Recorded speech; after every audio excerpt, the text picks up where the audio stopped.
the issue to me is, again, what agriculture is doing to our overall climate change.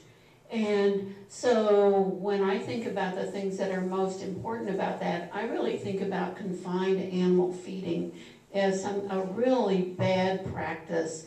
Not only is it bad for the animals, but it's also something that you get these huge pools of, animal waste products. Can I say that?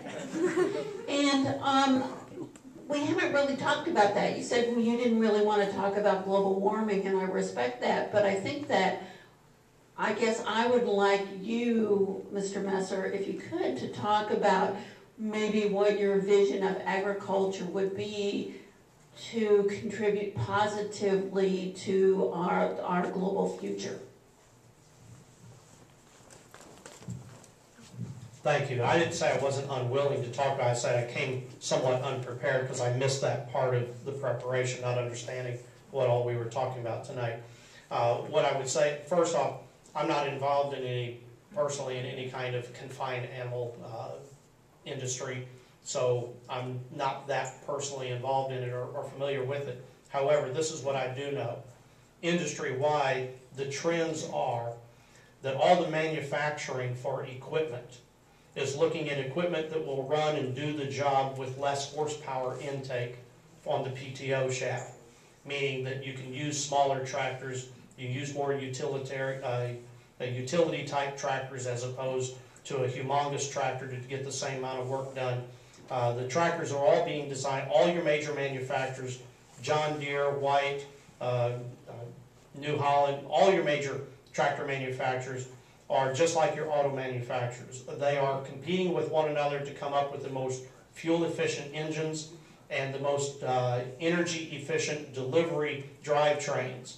So they're coming up with better and better equipment to reduce the carbon impact, while at the same time your seed development companies, Monsanto is a big boogeyman to a lot of people.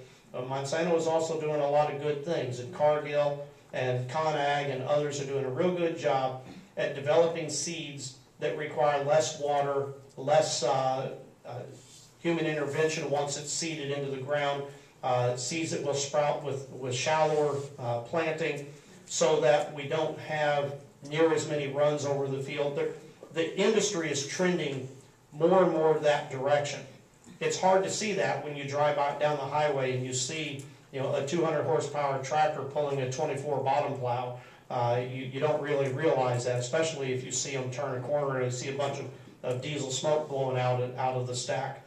But bear in mind that smoke billowing out of that tractor stack is kind of like that urban bus that's taking 40 people to work instead of those 40 people being in 40 cars. It is constantly becoming more efficient. So in the end, I believe that together with the animal ag producers trending towards learning how to develop and maintain natural grasses. Natural grasses, by the way, are much, much tougher to maintain. State of Missouri has a state fossil, state rock, state bird, state everything. There are people in Jeff City who have talked about having a state agriculture grass. They can't do it. You know why? Because if it wasn't for Kentucky 31, Kentucky fescue coming from another state, we'd be a dead state agriculturally. If you didn't have those imported grasses, we would have never made it this far. But there is a trend to try to figure out ways to bring that back. And I like those trend lines, and those trend lines will continue, and these kind of debates help out. First, I'd like to go back to the previous remarks about why people went west. I think it's complicated. Obviously, agriculture started with grain because grain was what allowed human civilizations to develop. I mean, we have grain is where we get most of our protein, at least initially. As people started moving west, they were looking certainly for a lot of things. They were looking for land, they were looking for opportunity to settle in areas where there weren't a lot of other people and the land was available. Right now, basically, California does grow a lot of food produce because of one thing, and that's irrigated agriculture. Irrigated agriculture allows California to grow crops all year around. We can't do that here. So basically, you know, we have the sort of agriculture we have here because of what's, basically it's what works. Now, as far as to answer Stephanie's question, I mean, in the CAFOs, what happens in the CAFOs, the animals are fed grains, which are grown on farms. They, you know, do what all of us do, and they excrete waste products, which are collected in lagoons. And these lagoons, basically, the waste material is there, it's held mixed with water, and it becomes anaerobic. Anaerobic digestion creates lots of methane.